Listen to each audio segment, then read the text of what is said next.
Hola, ¿cómo están todos? Espero que estén bien. Hoy estaremos dando sobre circuitos y componentes para un accionamiento de electroneumática, de cilindros, y estaremos mirando cada uno de los componentes mínimos que necesitamos. En esta ocasión tenemos primeramente el compresor, un compresor de aire. En este caso veremos solamente dos tipos de compresores, donde estaremos viendo el compresor a pistón y el compresor a tornillo.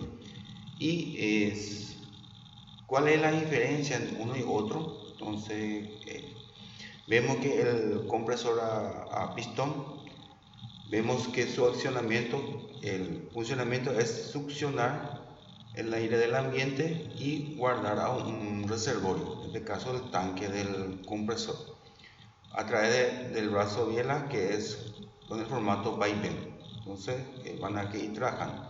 Esto puede ser un solo pistón o de dos pistones.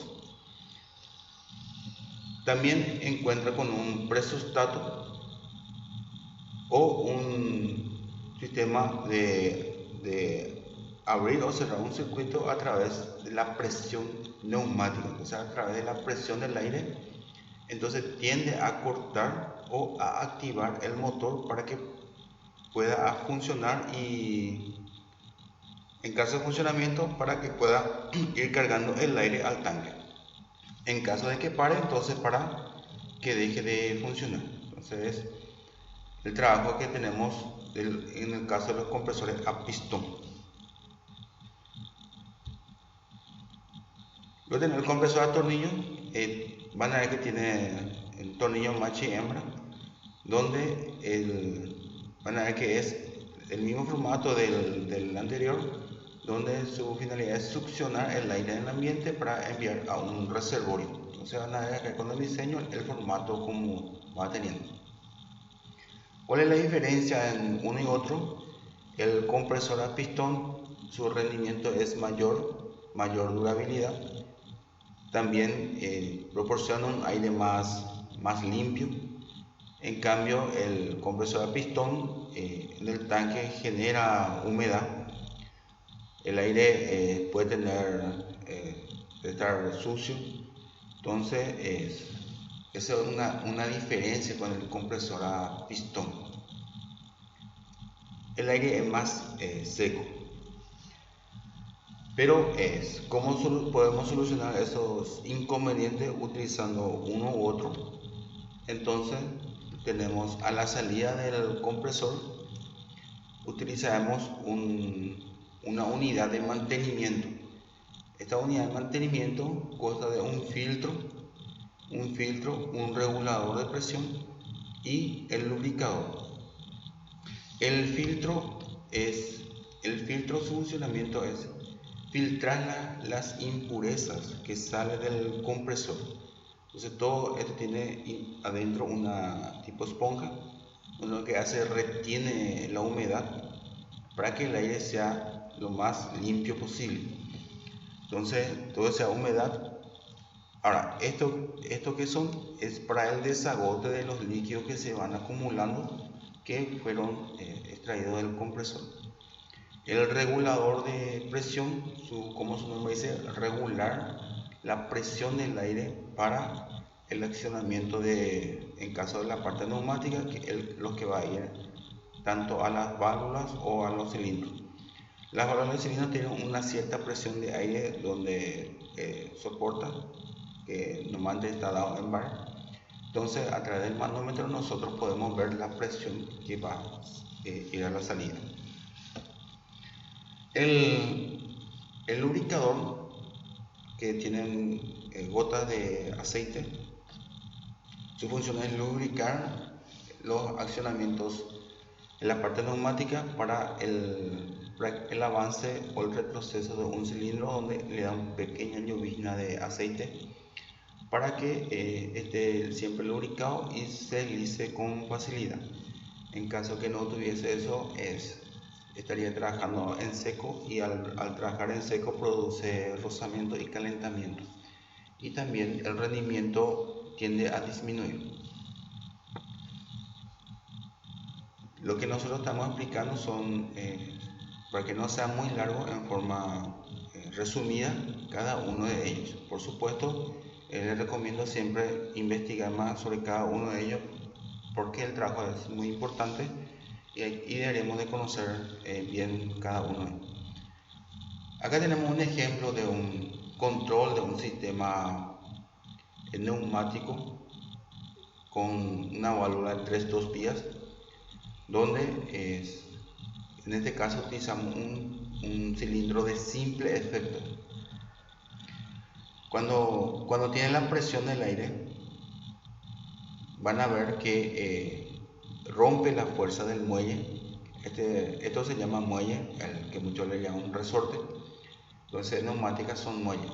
Entonces al haber presión acá y vence la fuerza del muelle, entonces el cilindro tiende a avanzar.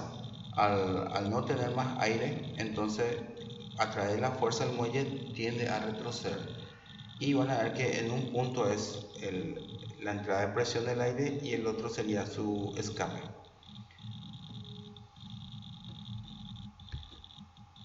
En este caso es un cilindro de doble efecto. En los cilindros de doble efecto usamos las válvulas de 5-2 vías o 4-2 vías. En las válvulas tenemos válvulas 2-2, 3-2, 4-2, 5-2 y también tenemos de 3 vías.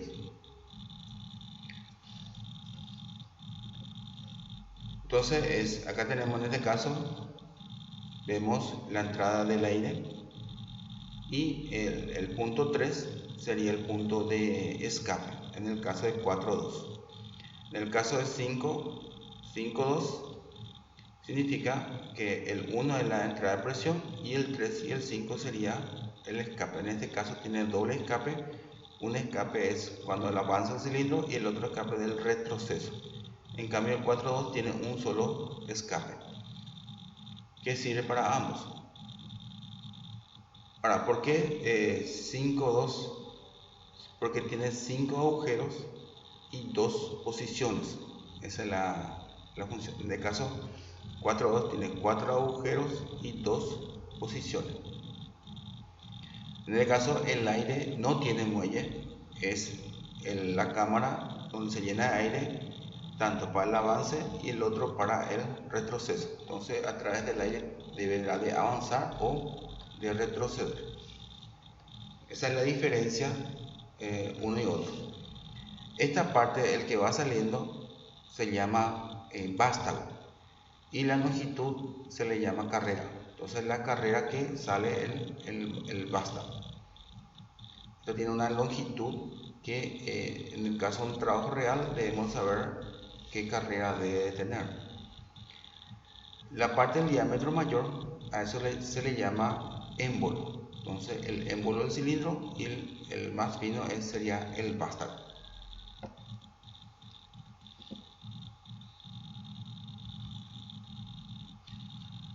Aquí tenemos el ejemplo de cómo funciona las válvulas tanto el 3-2 y el 5-2.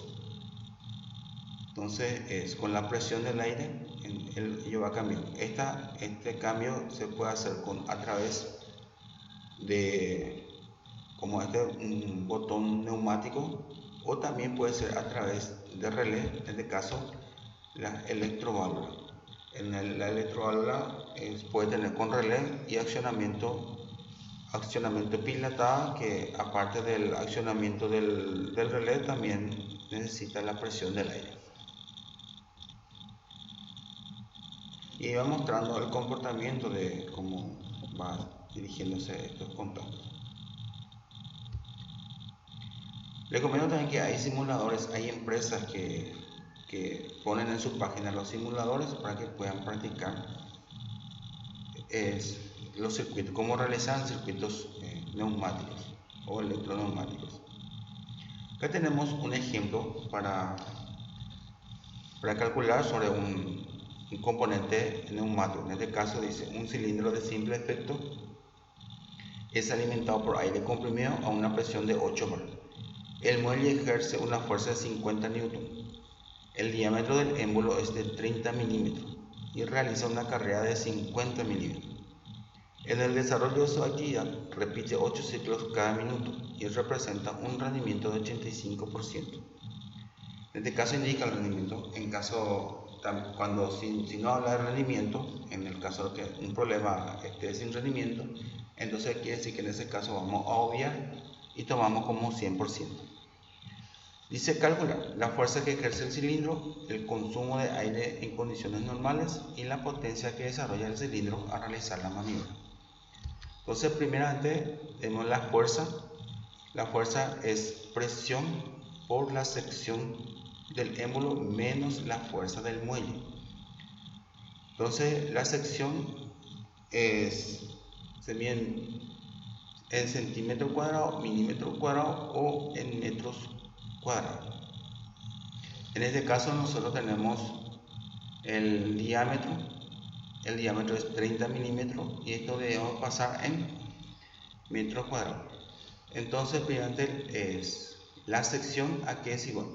La sección es igual a pi por diámetro cuadrado sobre 4. Entonces, esta fórmula que está acá, pi por diámetro cuadrado sobre 4, corresponde a la sección. Entonces, lo que estamos acá es reemplazando. Fuerza es igual a presión por pi por diámetro cuadrado sobre 4 menos la fuerza del muelle. Todo esto después multiplicando por el rendimiento. Ahí completamos lo que es la fórmula.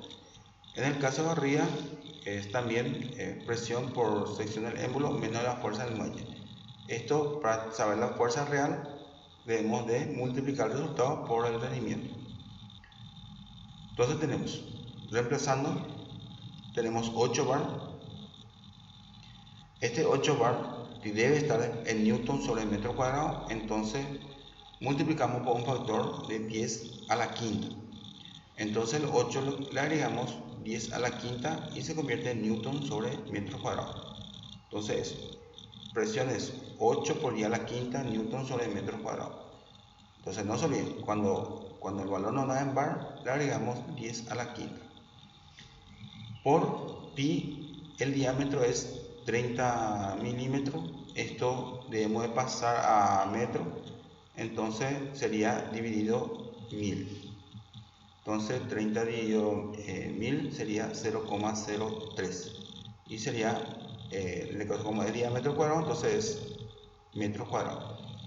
Entonces pi por 0,03 al cuadrado dividido 4 menos 50 newton, y todo esto multiplicado por 0,85, que es el rendimiento, y esto va a salir 438,17 newton. Ahí obtenemos ya la fuerza que ejerce el cilindro. Luego necesitamos el volumen, porque necesitamos, el punto B es hallar el consumo, pero el consumo es teniendo en cuenta el volumen. Entonces el volumen es la sección multiplicada por la carrera. Entonces la sección aquí es igual a pi por diámetro cuadrado sobre 4 por carrera. Entonces, reemplazando sus valores, tenemos pi por 0,03, que es el 30 milímetros pasado a metro, dividido 4 por la carrera, que es 50 milímetros. Esto dividimos entre 1000 y sale 0,05. Esto da un valor de 35 por 10 a la menos 6 metros cúbicos sobre ciclo. Es el volumen, y ahí ya podemos hallar el consumo del aire en condiciones normales. Entonces el consumo del aire es las repeticiones por minuto por el volumen. Entonces está 8 ciclos por minuto por el volumen, que es 35 por 10 a la menos 6, y sale 282,72 por 10 a la menos 6 metros cúbicos sobre minuto. Al obtener esto ya podemos hallar la potencia. Entonces potencia que desarrolla el cilindro al realizar la maniobra. Potencia es la presión por el consumo de maniobra por el rendimiento por 1 sobre 60. Ahora, ¿qué significa este 1 sobre 60? Nosotros tenemos el minuto y un minuto es 60 segundos, entonces sería 1 sobre 60 minutos sobre segundo. Entonces la presión es 8 por 10 a la quinta newton sobre metro cuadrado. El consumo es 282,72 por 10 a la menos 6 metros cúbicos sobre minuto. por rendimiento, que es 0,85 por 1 sobre segundo, minutos sobre segundo. Si nos fijamos bien acá en la unidad de medida, este metro cuadrado, acá tenemos metros cúbicos. Al simplificar queda metros, arriba queda metros. Este minuto va con minuto, entonces sería newton metro sobre segundo. Y newton metro es un joule, y un joule es un watt segundo, y un watt segundo sobre segundo es watt. Entonces la potencia medimos en watt. Entonces al multiplicar todo esto y dividir queda 3,2 vatios. Entonces acá vemos el cálculo auxiliar, donde un newton es igual a un joule y un watt segundo, y un bar es igual a 10 a la quinta pascal y es igual a 14,5 psi. También 10 a la quinta newton sobre metro cuadrado, el que utilizamos en este punto que está aquí. Y un psi, entonces tenemos sus valores ahí. A tener en cuenta. El segundo ejemplo dice: un cilindro de doble efecto es alimentado por aire comprimido a una presión de 8 bar. El diámetro del émbolo es 30 milímetros y el diámetro del vástago es 10 milímetros. En este caso nos da dos diámetros, tanto del émbolo como del vástago. ¿Por qué en el anterior no nos da el diámetro del émbolo, del vástago? Porque el avance de la presión no tenía ningún obstáculo, solamente tenía el diámetro del émbolo. Si me aguardan un ratito, en este punto, acá van a ver que no tiene ningún obstáculo. ¿El aire dónde va? El aire solamente va en la cámara, donde está en este punto, donde solamente encontramos el diámetro del émbolo. Esa es la diferencia al calcular el simple efecto. En el cambio, en el doble efecto, tenemos el diámetro en el avance solamente tenemos el diámetro del émbolo, pero para el retroceso tenemos tanto el émbolo como el vástago. Entonces, por esa razón tenemos dos datos en el segundo problema. El desarrollo de su actividad repite 8 ciclos cada minuto en ambos movimientos y presenta un rendimiento de 85%. Entonces, acá necesitamos la fuerza que ejerce. En este caso hay dos fuerzas, tanto para el avance y retroceso. Entonces le llamamos fuerza de ida, es igual a la presión por la sección del émbolo por el rendimiento. Vamos a ver que acá el diámetro no es milímetros, por lo tanto debemos hallar la sección. Entonces, para no hacer por separado, pusimos todo junto. La sección es pi por diámetro cuadrado sobre 4. La presión es 8 bar, entonces 8 por 10 a la quinta newton sobre metro cuadrado. La sección del émbolo es de 30 milímetros, por lo tanto 0,03 metros, esto le damos al cuadrado, y el rendimiento es 0,85. Nos da 480,67 newton de la fuerza de ida. En cambio, para la fuerza de regreso es la presión por la sección del émbolo menos la sección del vástago por rendimiento. Entonces esto pasamos a pi por diámetro cuadrado sobre 4 y encontramos esta forma. Entonces, la presión sería pi por diámetro del émbolo al cuadrado menos diámetro del vástago al cuadrado sobre 4 por rendimiento. Entonces, al reemplazar sus valores sale 427,25 newton. Entonces la fuerza de regreso. Luego tenemos allá el consumo. El consumo es la n del ciclo de repeticiones por el volumen. En el caso tenemos dos volúmenes, tanto de avance y retroceso. Entonces vamos a ver el volumen total, que es volumen es igual, acá perdón, este tiene que ser es igual. Volumen es igual a volumen de avance más volumen de retroceso. Y esto al cambiar por el diámetro tenemos el volumen es igual a pi por 2 por diámetro del émbolo al cuadrado menos diámetro del vástago al cuadrado sobre 4 por la carrera. Esto es igual a pi por, al reemplazar todos estos valores sale 66,76 por 10 a la menos 6 metros cúbicos sobre ciclo. Le llamo al consumo, donde es n por b. Reemplazando sería 8 ciclos minutos por 67, lo que calculamos recién, y sale 534,08 por 10 a la menos 6 metros cúbicos sobre minutos. Y por último tenemos la potencia, que que es la presión por el consumo, por el rendimiento, por 1 solo segundo. Esto reemplazando su valor sale 6,05 vatios. Espero que se haya comprendido el ejercicio. Y acá tenemos un ejemplo de un circuito para avance y retroceso con una electroválvula 5-2 vías. En este caso, estos son símbolos de relé. Los relés pueden ser en un válvula, puede ser monostable o bistable. ¿Cómo se entiende? El monostable, cuando es solamente monostable, quiere decir que la válvula tiene un solo relé y el retroceso es a través del muelle. En cambio, cuando es dos relés, son biestables, donde para que pueda retroceder, avanzar o retroceder, necesita estar activado el relé. Entonces, cada un ejemplo, al pulsar marcha, se activa un relé, en este caso un relé K1, se cierra el contacto. Normalmente en los esquemas electroneumáticos lo que más se utiliza son relés no contactores.